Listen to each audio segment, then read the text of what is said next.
नमस्कार, मैं डॉक्टर शुक्ला मनोरमा आपका स्वागत करती हूँ। तो चलिए जेट एग्जाम के लिए मोस्ट इम्पोर्टेंट 10 प्रश्न पर मैं डिस्कस करती हूँ। तो चलिए पहला प्रश्न आपके सामने ये रहा। रचना शोध कार्य की गुणवत्ता और सफलता को निर्धारित करती है, इसका कार्य नहीं है। अब प्रश्न में ऑप्शन सुनिएगा। ऑप्शन ए है क्रमबद्ध ढंग से शोध कार्यों को पूर्ण करना, बी है संसाधनों को समुचित लाभ, सी है शोध को नियोजित रूप प्रदान करना और डी है अधिक समय और लागत। तो चलिए बताइए आप लोग प्रश्न का उत्तर कौन सही है ए बी सी डी में।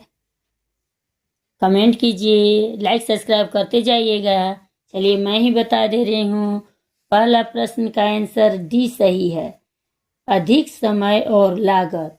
अब दूसरा प्रश्न आपके सामने ये रहा। शोध प्रस्ताव का शीर्षक होना चाहिए। ऑप्शन सुनिएगा। ए है विषय का स्पष्ट ज्ञान कराएं, बी है अवैज्ञानिक, सी है तड़क भड़क भरा और डी है इसमें से कोई नहीं। चलिए बताइए आप लोग, शेयर करते जाइएगा। बताइए, नहीं बताइएगा मैं ही बता रही हूँ। दूसरा प्रश्न का उत्तर ए सही है, विषय का स्पष्ट ज्ञान होना चाहिए। तीसरा प्रश्न आपके सामने ए रहा। शोध प्रस्ताव का शीर्षक नहीं होना चाहिए। ऑप्शन सुनिएगा।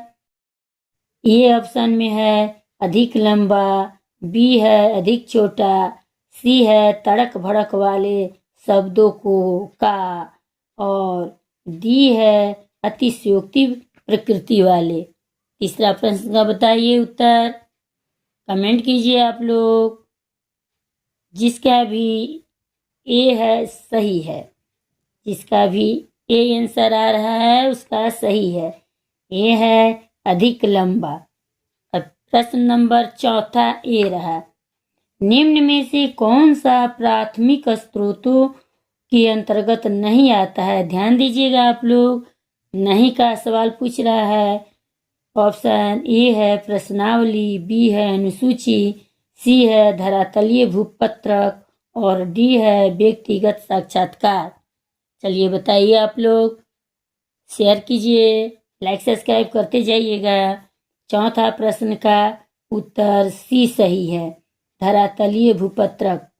अब पांचवा प्रश्न आपके सामने ये रहा। निम्न में से कौन सा द्वितीयक स्रोत के अंतर्गत नहीं आता है? ऑप्शन सुनिएगा। विभिन्न गोष्ठियां, बी है गजेटियर, सी है मानचित्र वाली और डी है जनगणना पुस्तकें। बताइए आप लोग, शेयर कीजिए, कमेंट कीजिए। पांचवा प्रश्न का उत्तर ए सही है, विभिन्न गोष्ठियां। अब छठा प्रश्न आपके सामने ये रहा। समस्त शोध का आधारभूत उद्देश्य है। ध्यान दीजिएगा आप लोग। ऑप्शन सुनिए। ए है समस्या का निदान, बी है ज्ञान की प्राप्ति, सी है अंतिम एवं महत्वपूर्ण भाग और डी है इसमें से कोई नहीं। छठा प्रश्न का उत्तर बताइए, कमेंट कीजिए। छठा प्रश्न का उत्तर बी सही है, ज्ञान की प्राप्ति। अब सातवां प्रश्न आपके सामने ये रहा।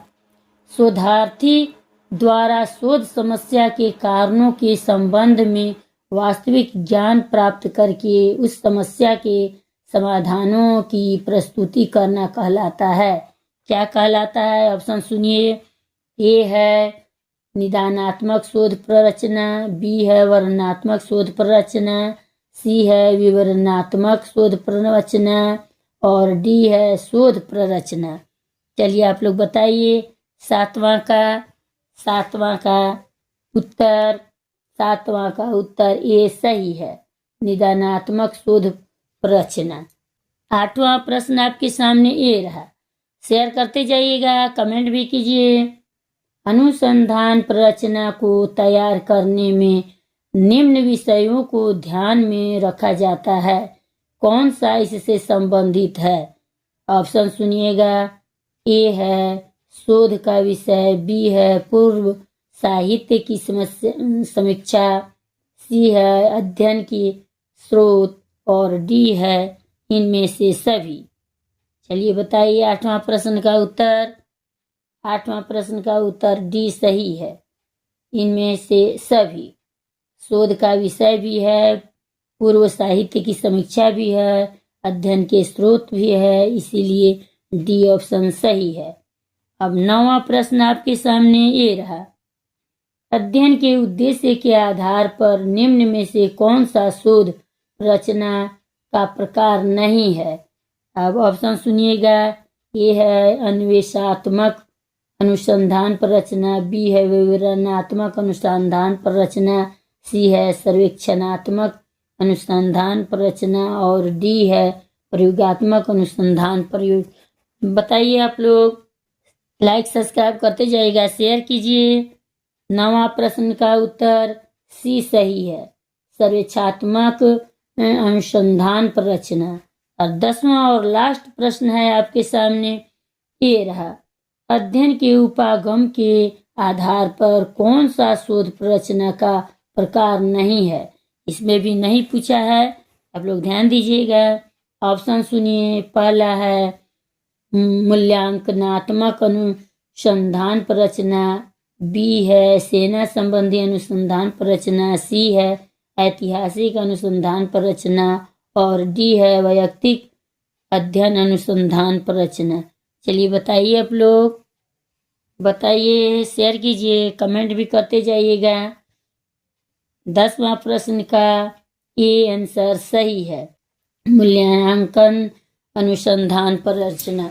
चलिए 29 मार्च को परीक्षा का डेट भी निकल गया है। आप लोग जल्दी जल्दी कमेंट कीजिए, लाइक सब्सक्राइब करते जाइएगा। चलिए मिलते हैं अगले वीडियो में।